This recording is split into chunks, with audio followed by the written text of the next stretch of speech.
I want to talk about my 2017 regrets in regards to purchasing things or bringing things into my home. And I'm tying minimalism into this because as somebody who tries to practice a minimalistic lifestyle, there's definitely a lot of trial and error with it. And I feel like I could have done better. I'm not like hard on myself about it, but I definitely want to go about things differently in 2018. So by putting it out there for you guys, I'm admitting it and I'm gonna resolve it. And I hope it kind of helps you too to recognize things that you probably regret buying or doing in 2017 that doesn't really follow your beliefs. It'll kind of make sense once I get into it. Number 1, skincare products. 2017 was the worst year of my life in regards to my skin. I switched off of hormonal birth control. I no longer take it, and when they say that it could take up to a year to balance your hormones, they were not kidding. I mean, I went on overload with the cystic acne, the redness, and it was a tough journey, and it still is.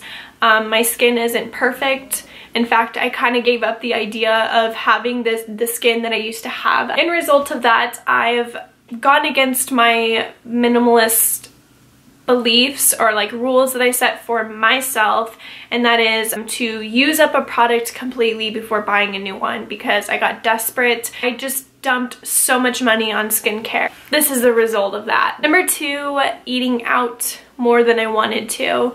Veganism has become huge in Vegas. They're starting to open more places with vegan options, and I always want to go out and try it. And plus, I don't have to cook it, so I definitely spend so much money on eating out, and I also am sometimes lazy to go to the store and buy food. So I want to work on that in 2018, and I think a lot of people are guilty of this. I used to be good about it, just not this year. Number 3, thrifting.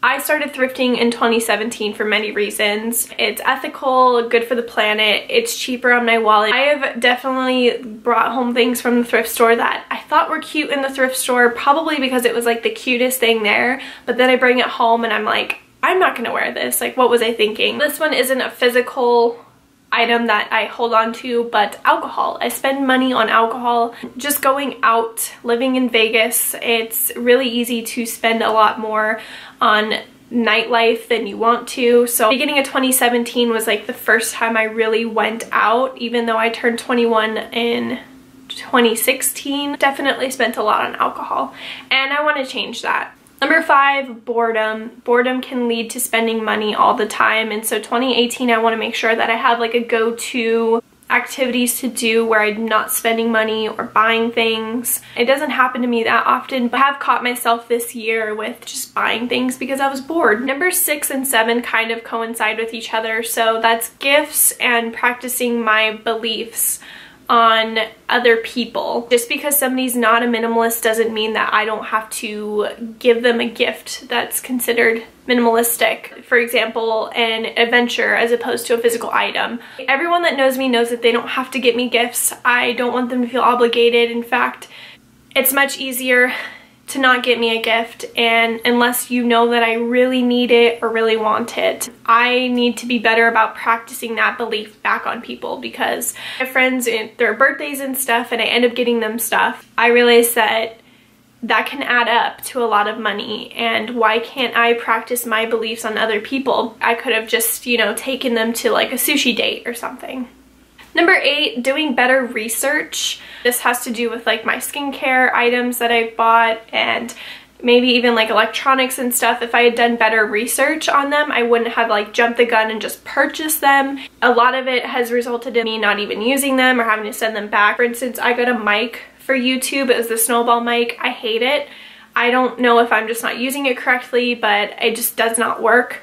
And I wish I could send it back to Amazon, but I can't. It's been over a couple months. If I had just done better research, I would have probably realized that a lot of people don't really like the snowball mic. I think they just buy it because it's cheap. Number 9, forming a capsule wardrobe. At one point in 2017, I was like, why don't I just form a capsule wardrobe of specific pieces that are timeless and I'm gonna wear them all the time, and while that can save you money in the long run, at first I was tempted to buy a lot of clothes to form this capsule wardrobe, and I realized that for me, I just want to wait till my wardrobe naturally becomes a capsule wardrobe by slowly purchasing pieces. I don't know why, but for whatever reason, telling myself, oh, I'm gonna do a capsule wardrobe, that made me want to hurry up and complete it. I don't know why, but I'm just slowly waiting for it to naturally become a capsule wardrobe, as opposed to me going ahead and making one, because I definitely spend a lot of money on clothes that I probably didn't need to. And number 10, my ethical lifestyle.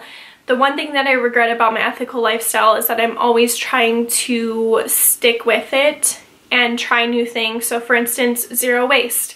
And I've spent a lot of money on zero waste products so that I don't have to buy them ever again. And yes, it will save me money in the long run, but like, I was so obsessed with it at one point that I just went and purchased a ton of zero waste things at first. And that's a lot of money spent right there.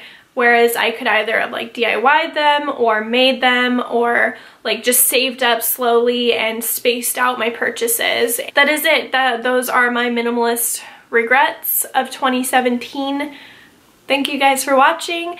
Let me know down below what are your regrets of 2017 that you've done in regards to minimalism. Thank you guys for watching. I'll see you next time. Bye.